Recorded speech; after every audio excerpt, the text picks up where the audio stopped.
Hi,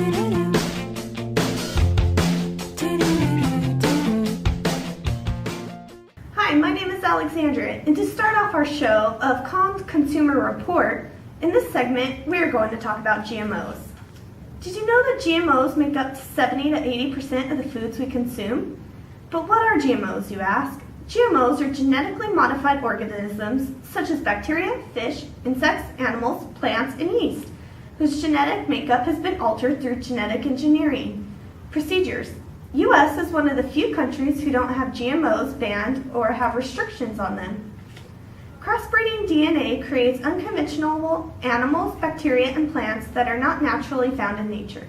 Seeds have been subjected to GMOs and resistant to weeds, but weeds growing in the same area become exposed to GMOs, and the weeds grow resistant, making it so the farmers have to use stronger chemicals. Labels.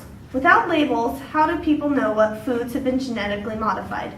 No legal requirement to indicate foods have been altered. We believe that labeling the food will at least give people the chance to decide if they want to eat GMOs or not. We'll start with Melissa explaining what an ill is, and we'll explain in more depth what GMOs are and what risks come with that. And then Lauren will follow up with what the blame is and talk specifically about productivity and what it does. Melissa will come back in and explain the cure and tell us why people should know what's in our food. I'm Alexandria. Thank you. Hi, I'm Melissa, and I'll be going over the ill.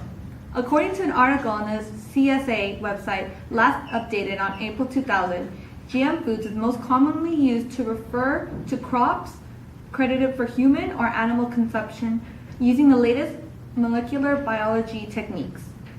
GM food holds some advantages such as cold tolerance and pest resistance, but foreign chemicals going into the growth and production of the crops and foods can cause some health risks.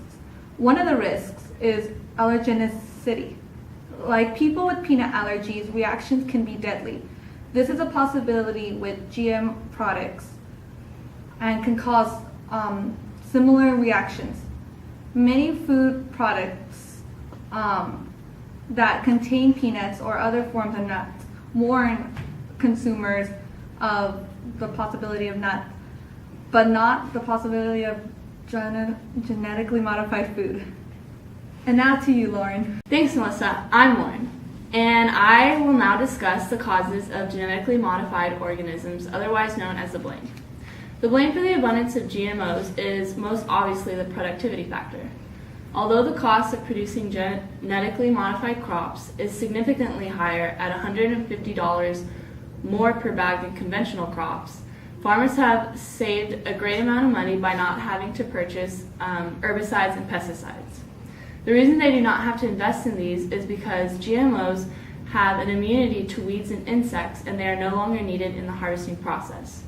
But as the years have gone by, insects and weeds have been beginning to adapt to GMOs, and this has not put a halt to the consumption by farmers, but they do not want to make a switch back to non-GMO farming, so they resort to other sorts of GMOs, and this demand increases for different sorts of chemicals.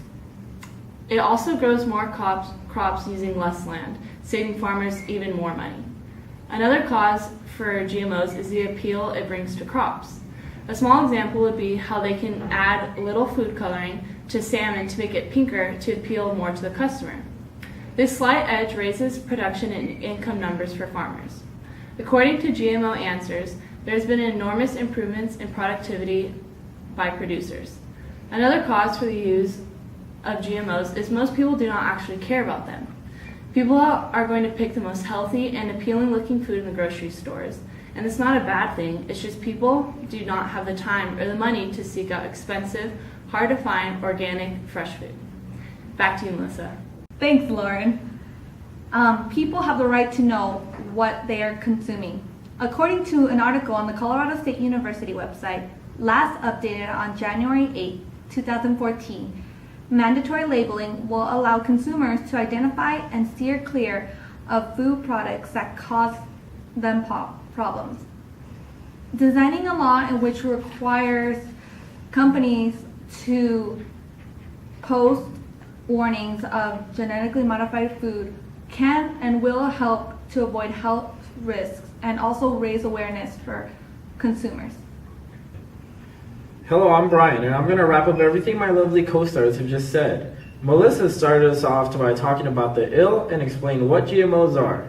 Then Lauren informed us about blames and how GMOs come down to productivity. The lovely Melissa wraps us up by talking about the cure and why people should know about what is in our food. Well, that's all that we have for today in today's segment in Comm Consumer Reports. Thank you.